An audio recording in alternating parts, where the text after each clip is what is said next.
Hello friends, good morning everybody, welcome back to my channel. আশা করি সবাই ভালো আছো। আজকে আমরা আবারও দারুণ ইন্টারেস্টিং কিছু সাধারণ জ্ঞান বা জেনারেল নলেজ নিয়ে হাজির হয়েছি। আশা করি তোমাদের ভালো লাগবে। চলো তাহলে ভিডিওটি শুরু করা যাক। আজকের প্রথম প্রশ্ন বা জিকে, মুরগি কোন দেশের জাতীয় পাখি? অপশান আছে দেখো, শ্রীলঙ্কা, সুইডেন, কিউবা, নাগাল্যান্ড। আমরা কিন্তু প্রত্যেকেই চিকেন বা মুরগির মাংস খেতে ভালোবাসি এবং এখান থেকে বিভিন্ন ধরনের কিন্তু আইটেম বানানো হয় যেগুলো খুবই জনপ্রিয় এবং প্রসিদ্ধ। কিন্তু মুরগিও কি কোনো দেশের জাতীয় পাখি হতে পারে? সেটি কি আমাদের জানা রয়েছে? চলো তাহলে আজকে আমরা সেটি জেনে নিই।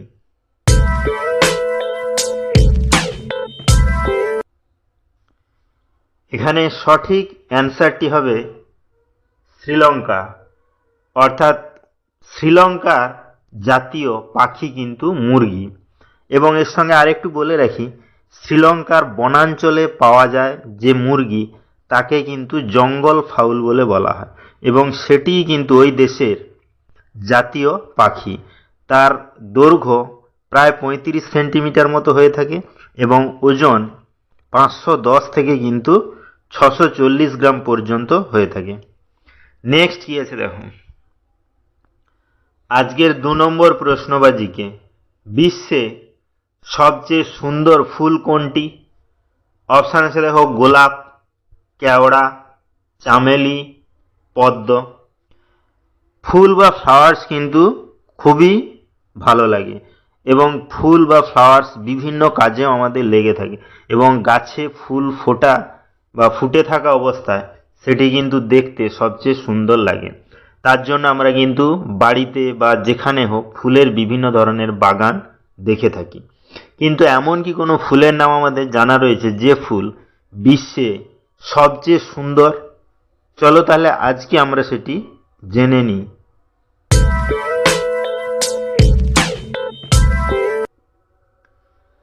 এখানে সঠিক অ্যান্সারটি হবে কেওড়া। অর্থাৎ কেওড়া ফুলই কিন্তু বিশ্বের সবচেয়ে সুন্দর ফুল। নেক্সট কি আছে দেখো, আজকের 3 নম্বর প্রশ্নবাজিকে, মানুষ সর্বপ্রথম কোন জীবকে পোষ মানিয়েছিল? অপশান আছে দেখো, গরু, ভেড়া, কুকুর, বিড়াল। আমরা জানি মানুষ কিন্তু সবচেয়ে বুদ্ধিমান প্রাণী বা জীব এবং সে কিন্তু অন্যান্য পশুদেরকে নিজের আয়ত্তে বা বশে এনে বিভিন্ন ধরনের কাজ করে থাকে এবং পোষ মানিয়েও থাকে।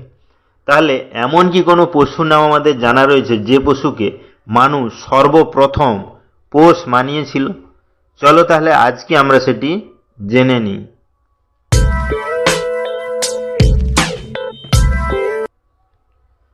এখানে সঠিক অ্যান্সারটি হবে কুকুর।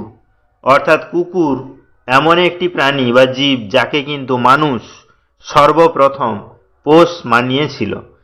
তাহলে ভিডিওগুলো যদি ভালো লাগে চ্যানেলটিকে অবশ্যই সাবস্ক্রাইব করবে, লাইকস করবে, কমেন্টস করবে ও ফ্রেন্ডদের শেয়ারও করবে।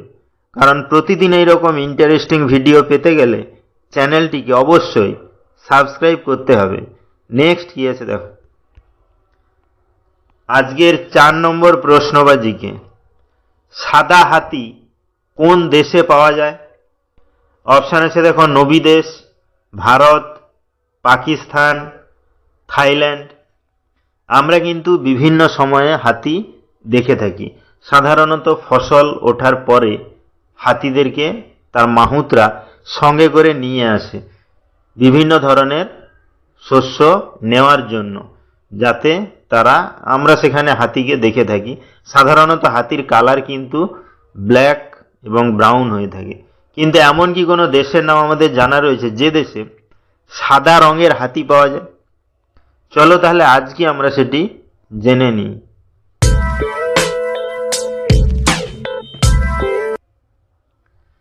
এখানে সঠিক অ্যান্সারটি হবে থাইল্যান্ড।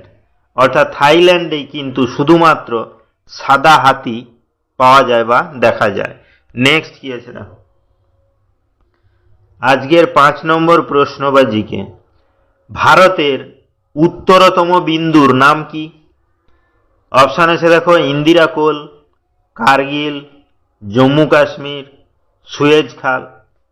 আমরা কিন্তু ভারতের চতুর্সীমা যদি দেখি, বিভিন্ন ধরনের জায়গা এবং পয়েন্ট বা বিন্দুর নাম কিন্তু আমাদের মনে রাখতে হবে, কারণ এগুলো জিওগ্রাফি বা ম্যাপ পয়েন্টিং এর ক্ষেত্রে কিন্তু খুবই প্রয়োজনীয় এবং গুরুত্বপূর্ণ। তাহলে সেই ভারতের একেবারে উত্তর সীমানায় অর্থাৎ উত্তরতম বিন্দুর নাম আমাদের কি জানা রয়েছে? চলো তাহলে আজকে আমরা সেটি জেনে নিই।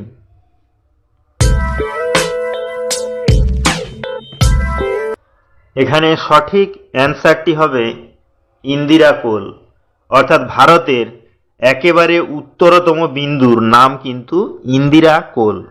নেক্সট কি আছে দেখো, আজকের 6 নম্বর প্রশ্ন বা জিকে, কোন পশুর দুধ খেলে বুদ্ধি বাড়ে? অপশান আছে দেখো, উট, গরু, ভেড়া, ছাগল। আমরা কিন্তু দৈনন্দিন জীবনে বিভিন্ন ধরনের খাবার খেয়ে থাকি, তার মধ্যে দুধ খাওয়া কিন্তু শরীরের পক্ষে খুবই প্রয়োজনীয় এবং গুরুত্বপূর্ণ। কিন্তু এমন কি কোনো পশুর নাম আমাদের জানা রয়েছে যে পশুর দুধ খেলে বুদ্ধি বৃদ্ধি পায় বা বাড়তে থাকে? চলো তাহলে আজকে আমরা সেটি জেনে নিই।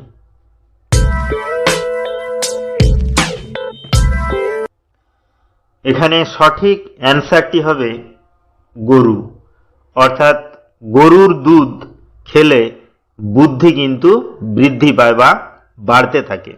নেক্সট কি আছে দেখো, আজকের 7 নম্বর প্রশ্ন বা জিকে, আলোর কোন ধর্মের জন্য রামধনু সৃষ্টি হয়? অপশান আছে দেখো, বিচ্ছুরণ, প্রতিফলন, প্রতিসরণ, ব্যতিচার।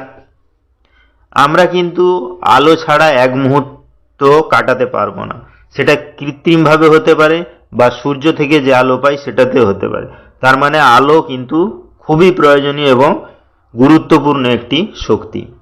তাহলে আমরা অনেক সময় আকাশে রামধনু দেখতে পাই বা সৃষ্টি হওয়া দেখি। তাহলে এমন কি কোনো আলোর ধর্মের নাম আমাদের জানা রয়েছে যার ফলে রামধনুটা সৃষ্টি হয়ে থাকে? চলো তাহলে আজকে আমরা সেটি জেনে নিই।